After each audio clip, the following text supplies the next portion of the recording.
Սևան քրեակատարողական հիմնարկի պետի տեղակալը մեղադրվում է 2020 և 2023 թվականներին առանձնապես խոշոր չափերի դրամական միջոցներ 34 միլիոն դրամ չհայտարարագրելու, նաև ապօրինի հարստացման համար։ Դրամական միջոցները ըստ քննիչ Այդինյանի չեն հիմնավորվել պաշտոնյայի օրինական եկամուտներով։ Որպես օրինական եկամուտ նրա կողմից հայտարարվել միայն աշխատավարձը և դրան հավասարեցված այլ վճարումներ, սակայն տվյալ դրամական միջոցները էապես գերազանցել են նրա օրինական միջոցները և եկամուտները։ Միասնական քրեական վարույթի քննության ընթացքում Թորնիկ Գալստյանին մեղադրանք է ներկայացվել 4 դրվագով տարբեր հանցանքներով։ Դրամական միջոցները, որոնք հակակոռուպցիոն կոմիտեն դիտարկել է որպես ապօրինի հարստացման արդյունք, մոտ 35 միլիոն դրամ է։ Չհայտարարագրված գումարները քննիչի խոսքով թաքցվել են Գալստյանի երկու հարազատ անձանց միջոցով։ Նրանք իրենց անունով բանկում փող ավանդադրել են։ Մինչդեռ ըստ քննիչի նախաքննությամբ հաստատվել է, որ միջոցները ԿԿՀ պաշտոնյայինն են։ Տվյալ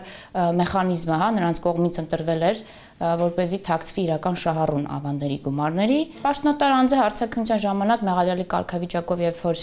ձերբակալվելուց հետո հարցաքննվել է, հայտարարել է, որ իրեն մեղավոր չի ճանաչում, հայտարարել է, որ տվյալ դրամական միջոցները իրեն չեն պատկանում եւ հրաժարվել է հետագա հարցերին պատասխանել։ Սա առաջի անգամ, երբ որ հարցը քննվել է։ Երկրորդ անգամ նոր մեղադրանք առաջադրելուց հետո նույն դիրքորոշումն է գրավել եւ հրաժարվել է համագործակցել վարույթի հարցում մարմնի հետ։ Գալստյանը համակարգում 2008 թվականից է, Սևան քրեակատարողական հիմնարկի պետի տեղակալի պաշտոնում 2017-ից։ Նա կալանավորված է, ինչով պայմանավորված էլ քրեակատարողական հիմնարկի պետի տեղակալի պաշտոնում նրա լիազորությունները փաստացի կասեցված են։ Բանկային հաշիվների վրա արգելանք է դրվել։ Նախաքննության ընթացքում պարզվել է, որ նրա բարեկամները փորձ են արել, ըստ էության ցանկացել են տվյալ գումարները կամ փոխարկել, կամ փոխանցել այլ հաշվի, կանխիկացնել, ինչը արգելադրման արդյունքում բնականաբար չի ստացվել, քանի որ նման հնարավորություն նրանք չեն ունեցել, բայց փորձել են վիճարկել այդ որոշումը։ Բարեկամներից մեկը ցուցմունքում ընդունել է, որ իրականում այդ գումարները իրեն չեն պատկանում եւ ամենայն հավանականությամբ պատկանում են Թորնիկ Գալստյանին, սակայն նախաքննության ընթացքում կողմի ազդեցության տակ նա փորձ է արել տվյալ